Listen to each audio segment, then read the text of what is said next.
The Galactic Central Bank of Epsilon Prime had processed transactions for 3,000 species across 47 galaxies.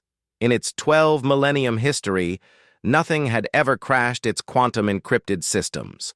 Until Cohen walked through the sliding crystalline doors.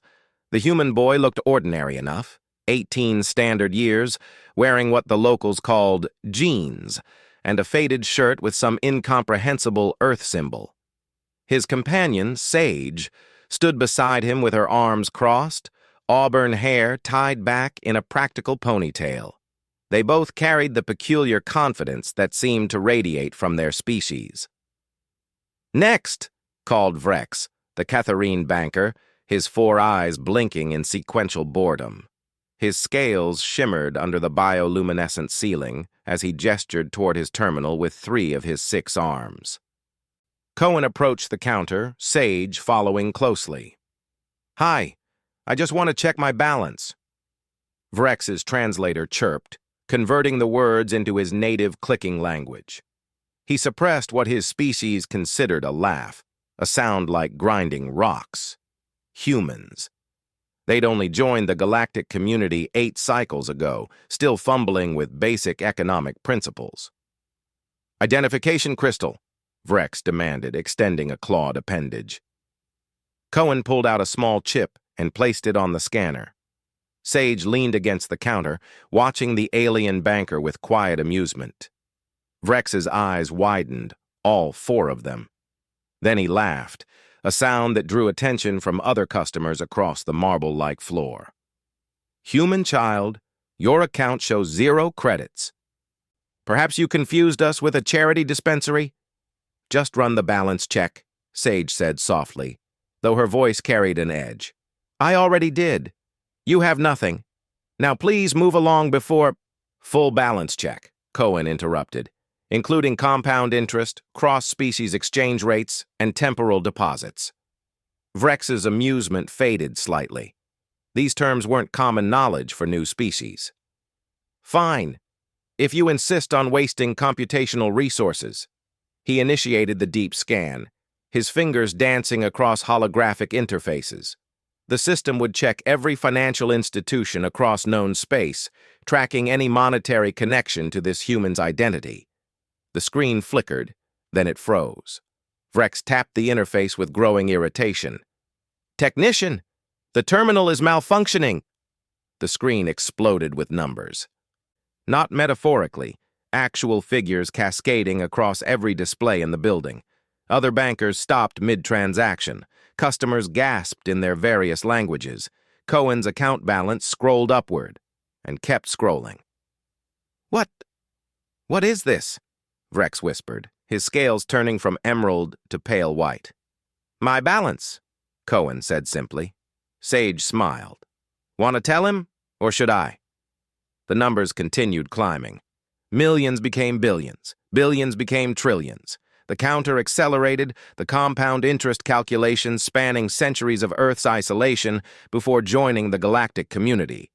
"Impossible," Vrex breathed. "No individual holds wealth of this magnitude. Even the sovereign houses of Andromeda don't." "Humans had something called compound interest figured out for a while," Sage explained, examining her nails casually. "Cohen's great-great-great-grandmother opened an account when Earth first made contact with the Vorlex Trading Consortium. Just a small deposit, 100 credits. That was only 8 cycles.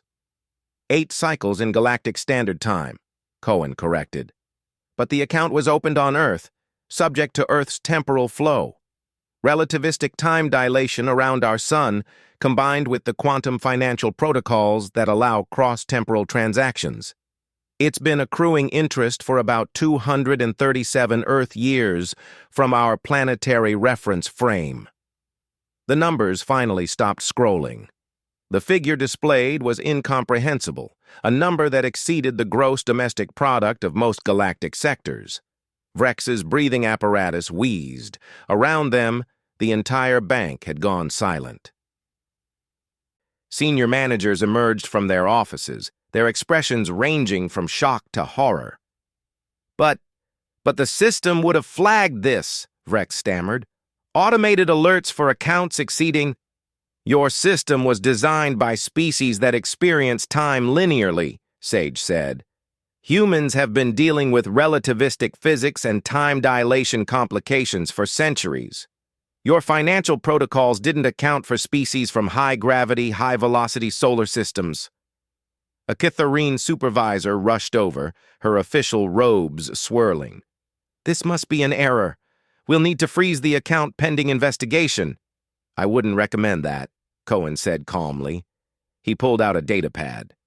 I have here copies of the original deposit agreement, signed by both the Vorlex Consortium and my ancestor.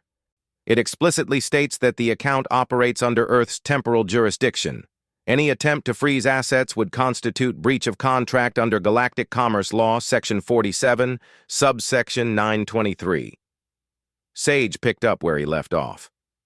Which, if I remember correctly, carries penalties of triple the disputed amount, payable immediately. So that would be... She glanced at the screen. Yeah, you couldn't afford that. The supervisor's skin tone shifted through several colors that suggested extreme distress. I just wanted to check my balance, Cohen repeated, his voice reasonable, and maybe withdraw a few thousand credits for dinner. There's a great Plutonian restaurant district nearby. Of course, the supervisor managed. Vrex, process the gentleman's withdrawal immediately. The banker's hands trembled as he authorized the transaction. Cohen's physical credit chip loaded with the requested amount. Thanks, Cohen said, pocketing the chip. He turned to leave, then paused. Oh, and you might want to update your temporal accounting software. There are going to be more humans opening accounts. We're enthusiastic savers. As the two humans walked toward the exit, Sage leaned toward Cohen. Think they learned their lesson about laughing at humans? Probably not, Cohen replied, grinning, but it was fun watching his scales change color. Behind them, the entire bank remained frozen in stunned silence. The screen still displayed that impossible number, a reminder that humanity, the newest species to join the stars, had already figured out how to break the oldest game in the galaxy. One account, one deposit, one grandmother's patience and understanding of physics. Humanity, fuck yeah.